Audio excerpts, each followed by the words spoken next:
ये पहले चरण का चुनाव होने जा रहा है। पीलीभीत में बड़े बड़े नेता आ चुके हैं। देश के बड़े बड़े नेता आकर के अपनी बात कह चुके हैं और लखनऊ वाले तो और घबराए हुए हैं।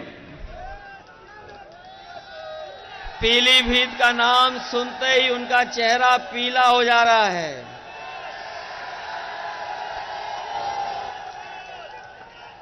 पीलीभीत का नाम सुनते ही भारतीय जनता पार्टी के तमाम नेताओं का चेहरा पीला हो जा रहा है और ये इसीलिए हो रहा है कि यहां की जनता ने इस बार मन बना लिया है और समाजवादी पार्टी को ऐतिहासिक वोटों से जिता करके भेजना चाहती है। हमारे यहां किसान भाई हैं, ये जानते होंगे कि किसान भाइयों का आंदोलन पूरे देश में चला है। कोई ऐसा किसान नेता नहीं जो किसान आंदोलन से न जुड़ गया हो और जो लोग दिल्ली या बाहर जाकर के आंदोलन नहीं कर पाए उनका भी समर्थन किसान आंदोलन में रहा। यहां के लोगों ने किसान आंदोलन को और मजबूत बनाने के लिए जो कुछ कर सकते थे और अपने सिख भाई इस आंदोलन को सफल बनाने के लिए जो भी अपना तन मन धन लगा सकते थे उन्होंने लगा करके इस आंदोलन को बढ़ाने का काम किया था। बीजेपी के लोगों ने 3 काले कानून लाए थे। वो काले कानून इसीलिए वापस हो गए थे कि वो किसानों की ताकत से घबरा गए थे। जो लोग किसानों की बात कर रहे थे, आप में से बहुत लोग जानते होंगे, जो किसानों के पक्ष में कह रहे थे उन्हें पीछे कर दिया। नौजवानों की बात जो उठा रहे थे उन्हें पीछे कर दिया। किसान की आवाज में अपनी आवाज को जोड़ करके आंदोलन को मजबूत कर रहे थे उन्हें पीछे कर दिया। और जो किसानों पे थार चला रहे थे, बताओ उन्हें सम्मान दिया सरकार ने कि नहीं दिया? बगल में ही आपने देखा है कि किसान आंदोलन को लेकर के यही तेजेंद्र बिर्क निकले थे, वहां पर उस आंदोलन को दबाने का काम किया था। कोई कल्पना नहीं कर सकता था कि थार से किसानों के आंदोलन को रोका जाएगा। कई लोगों की जान चली गई और ऊपर वाले की कृपा रही, भगवान की कृपा रही कि तेजेंद्र बिर्क हमारे जिंदा हमारे साथ हैं, अभी भी किसानों की लड़ाई लड़ रहे हैं। जो किसान आंदोलन को दबा रहे थे उन्हें सम्मान दिया जा रहा है और जो किसान आंदोलन की बात कर रहे थे उन्हें तो सुनने में आया मंच पे भी जगह नहीं मिल रही है। कोई नया आया है प्रत्याशी जो कह रहा है कि हमें अगर पहले पता होता कि हमें चुनाव लड़ना है तो हम बंबई बना देते पीलीभीत को।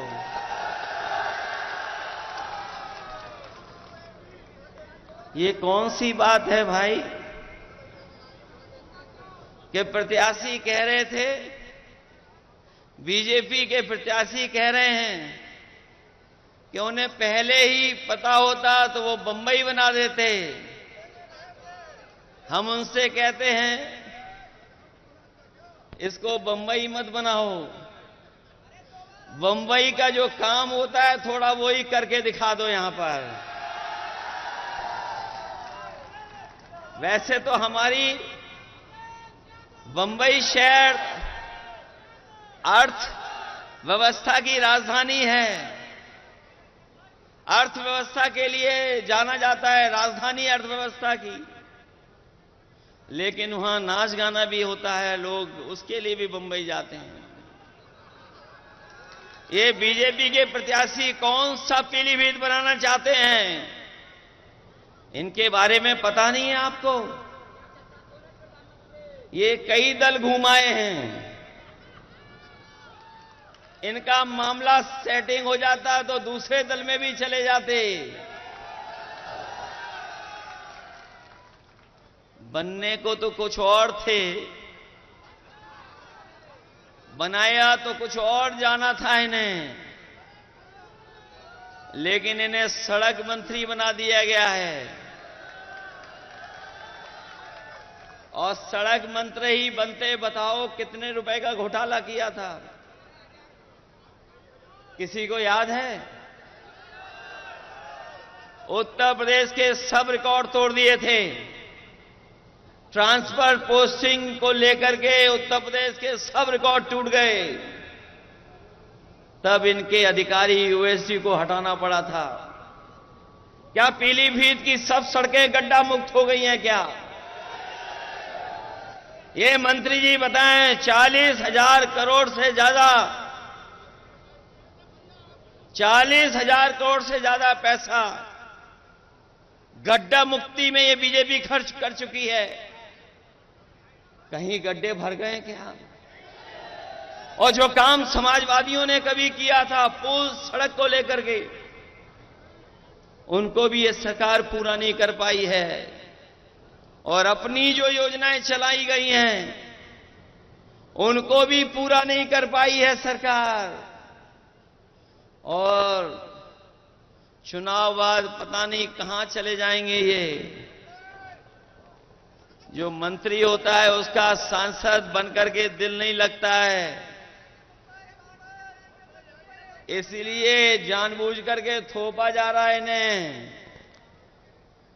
कि पैसे वाले हैं, चुनाव लड़ लेंगे। पैसे वाला मामला है, उसमें चुनाव लड़ लेंगे। लेकिन यहां का किसान, यहां का गरीब, यहां का नौजवान बीजेपी के लोगों को सबक सिखाने जा रहा है। एक एक वोट देकर के समाजवादी पार्टी को जिताएगा। जब से ये दिल्ली वाले आए हैं, महंगाई तो बढ़ाई है, और महंगाई इतनी बढ़ाई है जिसकी आप कल्पना नहीं कर सकते। महंगाई बढ़ती चली जा रही है, चाहे वो डीजल हो, पेट्रोल हो, जरूरत के सामान हो, उन सबको महंगा कर दिया सरकार ने। 2014 से लेकर के 2024 का हिसाब लगाए महंगाई का, बताओ महंगाई कितना गुना बढ़ गई है। अगर हिसाब किताब लगाओगे तो महंगाई कई गुना कई चीजों की बढ़ी है।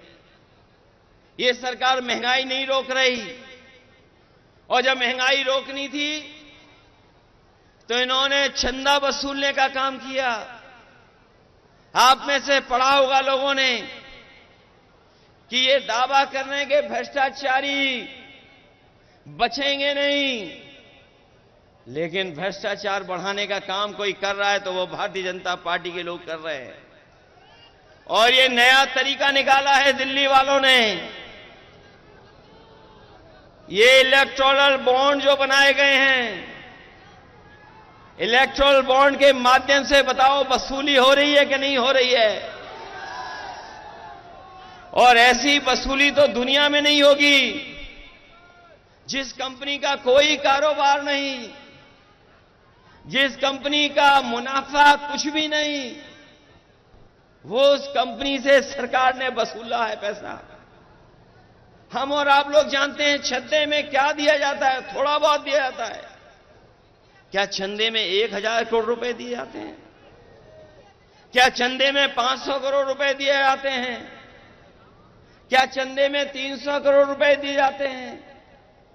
ये सरकार ऐसी है जिसने इलेक्टोरल बॉन्ड के नाम पर बड़े बड़े उद्योगपतियों को सीबीआई, ईडी, इनकम टैक्स से डरा करके इन्होंने वसूलने का काम किया है। और ऐसी वसूली पूरे देश ने नहीं देखी होगी जैसी सरकार में हुई है। ये वही बीजेपी के लोग हैं। याद कीजिए, इन्होंने कहा था कि नोटबंदी के बाद कोई भ्रष्टाचार नहीं होगा, कोई काला धन नहीं कमा पाएगा। बताओ, ये इलेक्टोरल बॉन्ड, सफेद को काला करने वाला इंतजाम हुआ है क्या? नहीं है। काले को सफेद कर लिया कि नहीं कर लिया बीजेपी ने? नोटबंदी में भी किया और इलेक्टोरल बॉन्ड में भी कर लिया।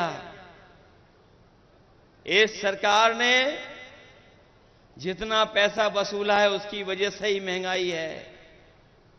सोचिए, कभी जिन उद्योगपतियों से ये वसूल लेंगे पैसा, क्या वो नहीं कमाएंगे मुनाफा? क्योंकि मुनाफा कमा रहे हैं इसीलिए महंगाई है, भ्रष्टाचार है इसीलिए महंगाई है। और इन सब चीजों के लिए कोई दोषी है तो वो भारतीय जनता पार्टी के लोग हैं। हम भारतीय जनता पार्टी के लोगों को कहना चाहते हैं, यही उत्तर प्रदेश है जिसने उनकी सरकार बनवाई। 14 में आए थे और 24 में चले जाएंगे। उत्तर प्रदेश के लोग अगर स्वागत अच्छा करते हैं तो जब विदाई करेंगे तो विदाई भी बड़ी धूमधाम से भारतीय जनता पार्टी के लोग करेंगे। इनकी गारंटी याद है आपको? ये बीजेपी की गारंटी नहीं है। जिस तरीके से इन्होंने कोरोना में थाली और ताली बजवाई थी, याद है कि नहीं याद है? इसी तरह की बीजेपी की गारंटी नहीं, ये घंटी है। इनकी घंटी याद है आपको? याद है कि नहीं याद है? किसानों की आय दोगुनी करेंगे। बताओ, इनकी गारंटी पूरी हो गई क्या? हमारे नौजवानों से कहा कि हम 2 करोड़ नौकरी देंगे। बताओ, बीजेपी की गारंटी पूरी हो गई है 2 करोड़ नौकरी की? जो गारंटी देते फिर रहे थे, इनकी सरकार में हर पेपर लीक हुआ है कि नहीं हुआ है? ये नौजवान जानते होंगे, जो परीक्षा देने गए थे, बीजेपी के लोगों ने कहा कि हम परीक्षा कराएंगे, नौकरी दे देंगे, लेकिन कोई परीक्षा ही नहीं करा पाए। जो भी परीक्षा कराई उस हर परीक्षा का पेपर लीक हो गया। जो लोग पढ़े लिखे हैं नौजवान, जिन्होंने नौकरी के लिए पर्चा भरा होगा, परीक्षा की तैयारी की होगी, वो जानते होंगे कि एक परीक्षा नहीं, एक परीक्षा कैंसिल नहीं हुई है। इस सरकार में जितनी परीक्षा हुई सब कैंसिल हो गई। और कैंसिल का कारण क्या निकला? क्या पेपर लीक हो गया। पहली परीक्षा पेपर लीक, और एक परीक्षा का पेपर लीक नहीं हुआ है। न 2 का हुआ है, न 3 का, न 4 परीक्षा का, न 5 का, न 6 का। लगभग 9 या 10 परीक्षाएं हैं जिनका पेपर लीक हुआ है। बताओ, ये उत्तर प्रदेश वाले मुख्यमंत्री कैसे हैं जिनका हर पेपर लीक हो जाता है? ये दूसरों की गीले होने की बात तो कर रहे हैं, लेकिन अपना पेपर लीक हो रहा उसके बारे में नहीं बोल रहे हैं। बताओ, 9 परीक्षाओं के पेपर लीक हुए कि नहीं लीक हुए? और नौजवान इस हद तक निराश हुआ है। हमने एक नौजवान का सुसाइड नोट पढ़ा। वो नौजवान निराश हो गया, हताश हो गया। मेहनत कर करके उसने अच्छी डिग्री हासिल की, पढ़ाई पूरी की, लगातार उसने परीक्षाएं दी नौकरी को लेकर के, लेकिन जब उसे नौकरी नहीं मिली तो वह नौजवान ब्रजेश पाल, उसने अपने सुसाइड नोट में लिखा कि ऐसी डिग्री का मैं क्या करूंगा जो डिग्री मुझे नौकरी नहीं दिला सकती। उसने डिग्रियां जलाई, अपने मां बाप और बहन से माफी मांग करके आत्महत्या कर ली। बताओ, वो आत्महत्या करने वाले नौजवान क्या अब वापस आ सकता है कभी?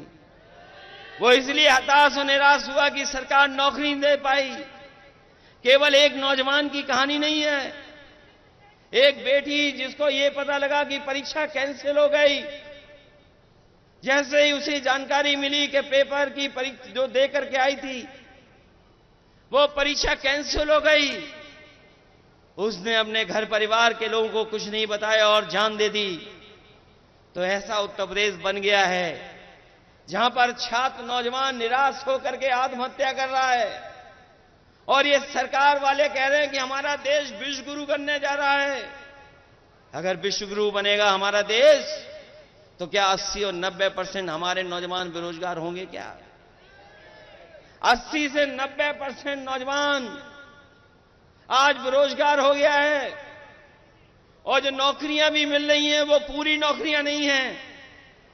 कभी कॉन्ट्रैक्ट पर, कभी ठेके पर, कभी आउटसोर्स से नौकरी मिल रही है। हम अपने नौजवानों से कहना चाहते हैं, समाजवादियों को जिताइए। ये आउटसोर्स और कॉन्ट्रैक्ट पे नौकरी नहीं मिलेंगी, आपको पक्की नौकरी देने का काम समाजवादी लोग और इंडिया गठबंधन के लोग करेंगे। हम अपने उन नौजवानों को भी कहना चाहते हैं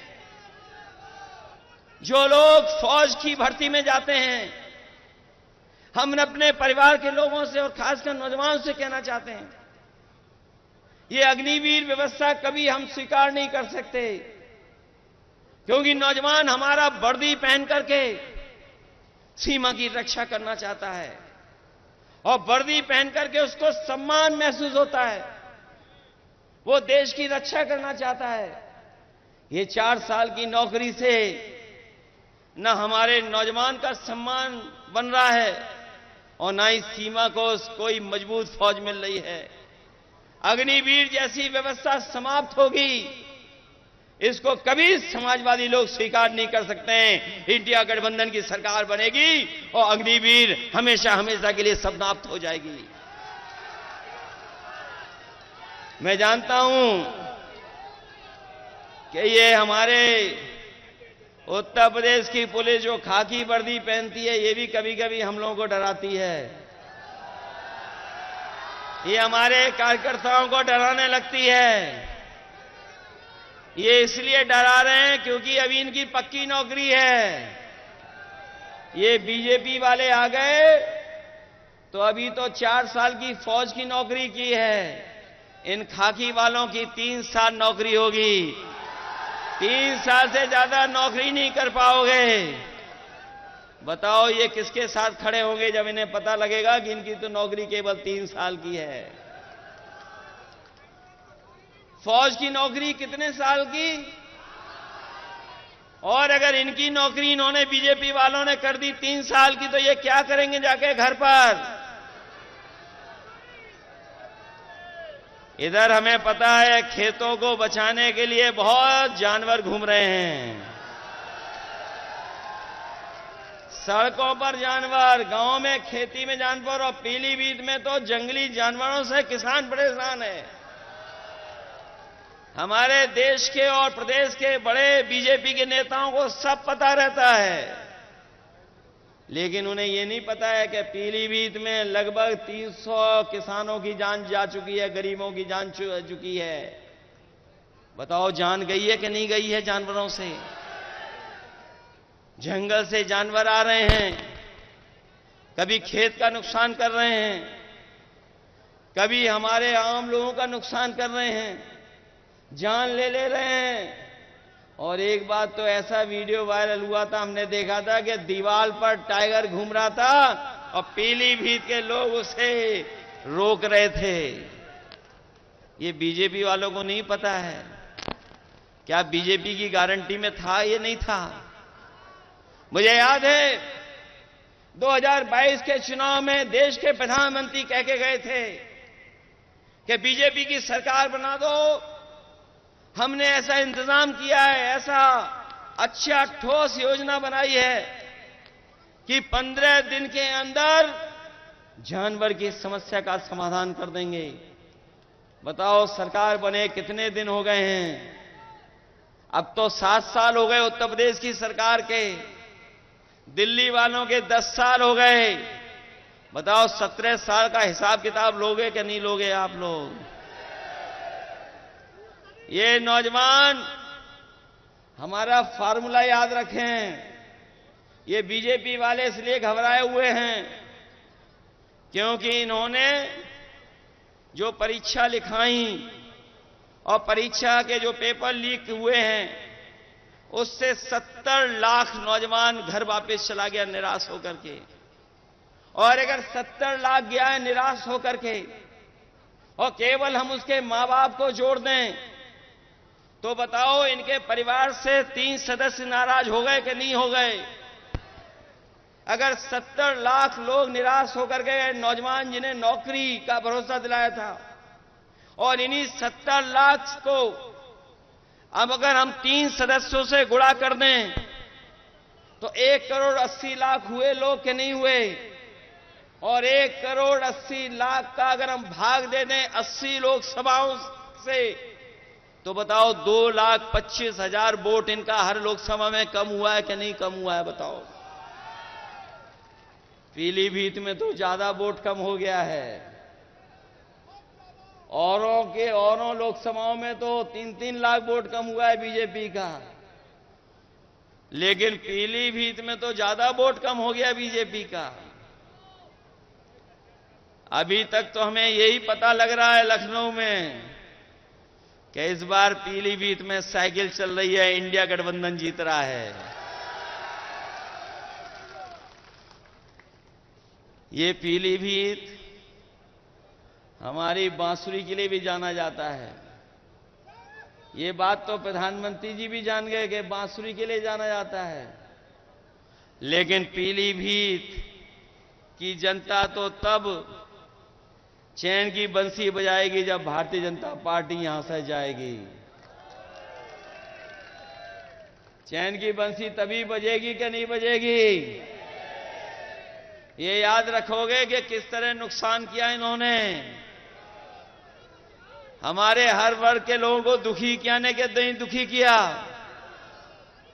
हम तो अपने सभी गुरुओं, संत और सबको प्रणाम करते हैं और अपने सिख भाइयों से भी कहेंगे कि इन्होंने अपने मान सम्मान से कभी समझौता नहीं किया और कभी भी अगर देश की रक्षा के लिए इन्हें अपनी जान भी न्यौछावर करनी पड़ी होगी तो हमारे सिख समाज के लोग कभी पीछे नहीं हटे होंगे। इसलिए हमारे सिख समाज ने देखा है किस तरीके से आंदोलन चला था, कितने लोगों की जान चली गई। बताओ इस चुनाव में दिल्ली वालों को सजा दोगे कि नहीं सजा दोगे? अपने वोट से इनको सजा दिलाओगे कि नहीं? ये हमारे आपके भविष्य का चुनाव तो है ही है, लेकिन ये देश के भविष्य का चुनाव भी है। ये चुनाव संविधान बचाने का भी चुनाव है। ये चुनाव हमारा लोकतंत्र बचाने का भी चुनाव है और ये चुनाव हमारे आपके भाईचारा की जो मोहब्बत का और प्रेम से हम लोग रहते आए हैं, जो हमारे भारत की पहचान है, हमारी संस्कृति की पहचान है, उसको बचाने का भी चुनाव है। इसलिए चुनाव आप अपना चुनाव समझ करके और आने वाली पीढ़ी के भविष्य का भी चुनाव है। सोचो अगर संविधान को खतरा हो जाएगा तो बताओ हमारे अधिकार छीने जाएंगे कि नहीं छीने जाएंगे? जो अधिकार हमें मिले लड़ करके देश की आजादी दिलाने के लिए इस देश के लोग एक हो गए थे, तब देश की आजादी मिली थी। आज फिर हमें एक बार अपने संविधान और लोकतंत्र को बचाने के लिए लड़ना पड़ेगा। बताओ आप लड़ोगे कि नहीं लड़ोगे?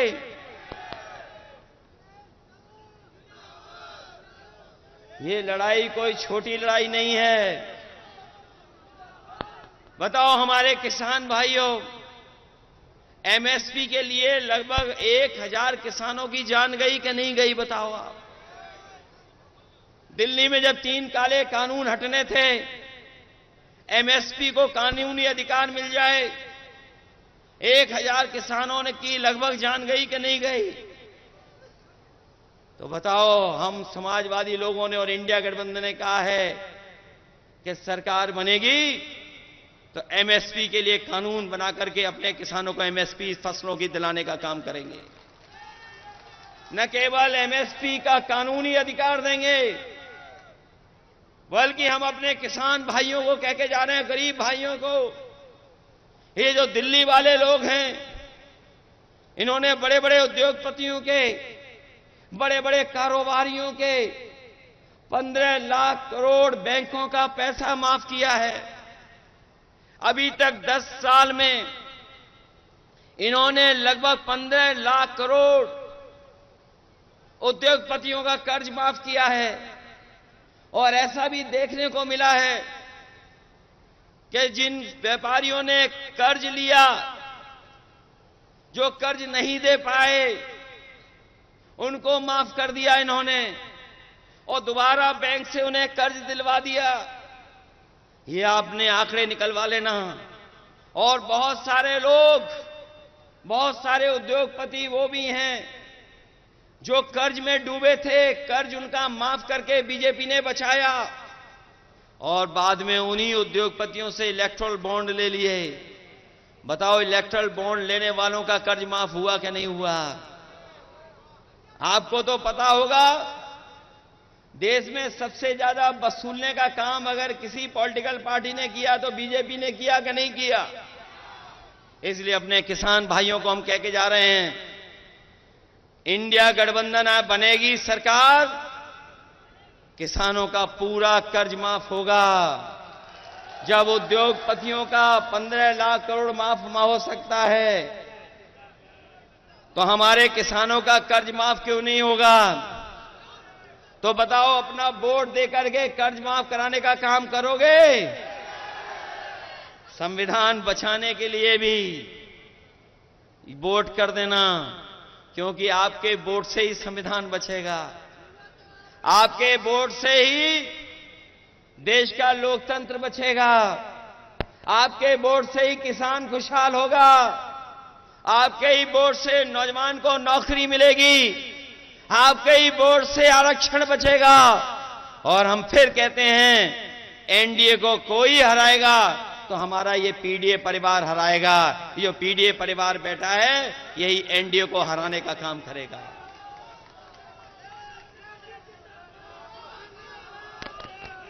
वैसे तो हमारे साथी घर घर जा रहे होंगे वोट मांगने के लिए। वैसे तो हमारे कार्यकर्ता गांव गांव जा रहे होंगे वोट मांगने। बताओ, गांव गांव जाओगे वोट मांगने कि नहीं जाओगे? हर घर वोट मांगने जाओगे कि नहीं जाओगे? हमारा आपसे निवेदन है, हमारा आपसे अपील है, हमारी आपसे प्रार्थना है। बताओ, भारतीय जनता पार्टी का जो लूट और झूठ का प्रचार है, उसका घर घर प्रचार करके बताने का काम करोगे कि नहीं करोगे? बताओ, बीजेपी झूठ बोलती है कि नहीं बोलती है? इलेक्ट्रल बॉन्ड से लूट की है कि नहीं की है? तो ये झूठ और लूट का प्रचार करोगे घर घर के नहीं करोगे? और अपने वोट से लोकतंत्र को बचाओगे? ये हमारे देश के प्रधानमंत्री कैसे हैं? ये कहते हैं ये इंडिया गठबंधन नहीं है। कौन सा गठबंधन है? क्या कहते हैं? इंडिया गठबंधन का क्या कहते हैं? बताओ, जिन्हें इंडिया कहने में ही शर्म आती हो। ये इंडिया गठबंधन है, ये इंडी गठबंधन नहीं है। बताओ, हमें बीजेपी को ये भी सिखाना पड़ रहा है। हमारे गठबंधन की जो INDIA है, ये इंडी नहीं है, ये इंडिया गठबंधन है। और ये इंडियाई गठबंधन है जो पीडीए परिवार को साथ लेकर के एनडीए का मुकाबला कर रहा है। और हम कह के जा रहे हैं, जो कह रहे हैं 400 पार, इस बार यूपी से जाएंगे हार। ये 400 पार नहीं, ये 400 हारने जा रहे हैं। और अगर ये 400 जीत रहे होते तो बताओ इतने घबराए हुए होते ये घबराए हुए हैं कि नहीं घबराए हुए हैं? और इसलिए घबराए हुए हैं कि दिल्ली के मुख्यमंत्री को जेल भेज दिया, झारखंड के मुख्यमंत्री जी को जेल भेज दिया। बताओ जेल भेज दिया कि नहीं भेजा है? और अगर 400 पार हो रहे होते तो सब ऐरे गहरे नत्थु खैरों को अपनी पार्टी में शामिल कर रहे हैं। अभी सुनने में आया है बरेली में कोई माफिया को भी शामिल कर लिया, जिनको ये महाराष्ट्र में भ्रष्टाचारी कहते थे। बताओ इन्होंने अपनी पार्टी में ले लिया कि नहीं ले लिया? जो इन्हें दिन रात गाली देते थे उन्हें ले लिया कि नहीं ले लिया अपने साथ? उत्तर प्रदेश में भी ऐसे कई दल थे, सुबह से शाम तक बहुत बुरा भला कहते थे बीजेपी को। और हमारे नौजवान तो जानते होंगे यूट्यूब चलाना, सोशल मीडिया पे समय गुजारना जानते हैं। इनके जरा पुराने वीडियो निकाल लो, बताओ कितना बुरा भला बीजेपी को कहते थे। और दुख तो इस बात का है कि हमारे प्रेस के लोग भी चुप हैं, क्योंकि प्रेस के लोगों को भी दाना मिल जाता है, तो जैसा दाना वैसा इनका गाना। बताओ है कि नहीं है? इलेक्टोरल बॉन्ड पे कोई बहस नहीं। एक आध चैनल है जिसमें बहस हो रही है, एक आध चैनल है उसमें बहस हो रही है। जब आपके साथ ये भी नहीं है और जो यूट्यूबर साथ हैं उनको बैन लगा रहे हैं, कभी झूठा मुकदमा लगा देते हैं। हमारे पत्रकार साथी भी अगर सच दिखाना चाहेंगे, अगर दिन में सच दिखाया तो रात में इनके पास पुलिस पहुंच जाती है। बताओ पहुंच जाती है कि नहीं पहुंच जाती है? देखो हमारे प्रेस के लोग भी सहमत हैं हमसे। ये हालत पैदा हो गई है, इसलिए सावधान रहोगे कि नहीं रहोगे? सावधान। अपना बूथ बचाओगे कि नहीं बचाओगे? प्रचार करोगे झूठ का क्या नहीं करोगे? बीजेपी के झूठ का। और बीजेपी की लूट को बताओगे कि नहीं बताओगे? बीजेपी की यही पहचान है, झूठ और लूट। इसके अलावा इन्होंने कुछ नहीं किया। पिछले 10 साल में केवल झूठ बोला है और लूटने का काम किया है। इनको बताओ हराओगे इस चुनाव में कि नहीं हराओगे? इसलिए ये मौका मिला है हम सबको, हम आपको सबको मौका मिला है लोकतंत्र बचाने का, लोकतंत्र के साथ साथ संविधान बचाने का, और साथ साथ अपने अन्याय से मुकाबला करने का।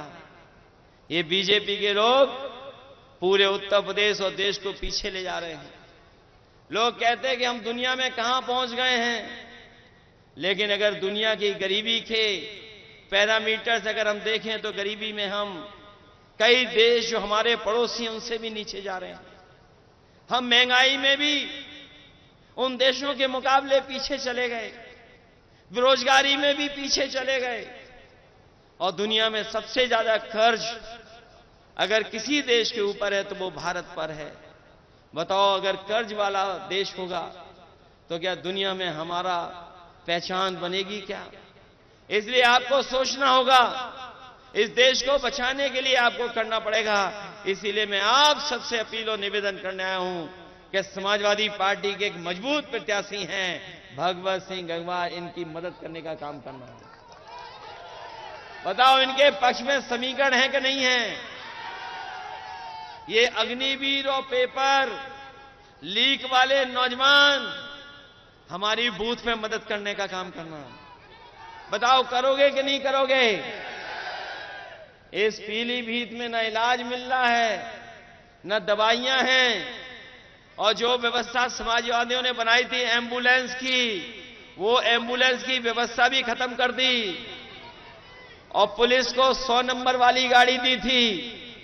बताओ गाड़ी को खराब कर दिया पुलिस ने क्या नहीं खराब कर दिया? और 100 से कौन सा नंबर कर दिया? इन्हें लगा इनका भी रेट बढ़ गया तो इन्होंने भी रेट बढ़ा लिया। बताओ रेट बढ़ा लिया कि नहीं बढ़ा लिया? इसलिए ऐसे लोगों के खिलाफ मतदान करोगे तभी जाकर के हमारा लोकतंत्र बचेगा। इन्हीं शब्दों के साथ मैं आए हुए सभी लोगों का बहुत बहुत धन्यवाद देता हूं। आए हुए किसान भाइयों का धन्यवाद देता हूं, आए हुए नौजवानों का धन्यवाद देता हूं। मुझे पूरा भरोसा है कि आप सब लोग मिलकर के इस देश को बचाने का काम करेंगे, लोकतंत्र को बचाने का काम करेंगे, संविधान को बचाने का काम करेंगे। और जो मैंने आपसे निवेदन किया है कि बीजेपी की जो पहचान बन गई है लूट की और झूठ की, उसको घर पहुंचाने का काम करना। जिस समय आप घर घर पहुंचा देंगे, आपका प्रत्याशी और समाजवादी पार्टी अपने आप ऐतिहासिक वोटों से जीत करके जाएगी। इन्हीं शब्दों के साथ हम आपका धन्यवाद देते हैं। हम कई अपने प्रतिष्ठित और सम्मानित लोगों को देख रहे हैं, हमें उम्मीद है उनका भी हम लोगों को आशीर्वाद मिलता रहेगा, और आशीर्वाद हम लोगों के वोट के माध्यम से दे देना, यही सबसे बड़ी जीत होगी। जो लोग उत्तर प्रदेश में आए हैं 14 में, वो 24 में जा रहे हैं। जब विदाई हो तो पीलीभीत से भी बड़ी धूमधाम से विदाई हो इन लोगों की, लाखों वोटों से हरा करके भेज देना।